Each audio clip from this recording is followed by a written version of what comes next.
কোন সুখের আশায় তুমি আমাকে ছেড়ে গেলে এটা আজও আমার কাছে অজানা। আপন তো ছিলাম অনেক আগে, এখন হয়েছি অচেনা। আজ আমি ভালো থাকি বা খারাপ, এতে তোমার কিছুই যায় আসে না। এই পৃথিবীর সব থেকে সুন্দরতম অনুভূতি হলো আমি তোমায় ভালোবাসি। আর এই পৃথিবীর সব থেকে কষ্টদায়ক যন্ত্রণা এটাই যে তুমি আমায় ভালোবাসো না। আজ দাফন করে দিলাম তোমাকে নিয়ে স্বপ্ন ছিল যত, এবং তোমার আচরণ দেখে বুঝে নিলাম চাইলেও জোর করে হওয়া যায় না কারো মনের মতো।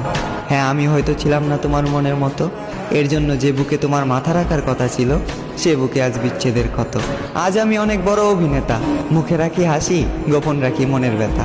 আমি এখানে তোমার দোষ দেব না অযথা, কারণ যে নিজের ইচ্ছায় নিজের জীবন শেষ করে তাকে বলা হয় আত্মহত্যা। হ্যাঁ, আমি নিজের ইচ্ছায় নিজের জীবন শেষ করেছি, কারণ আমি নিজেই বলেছি ভালোবাসার কথা।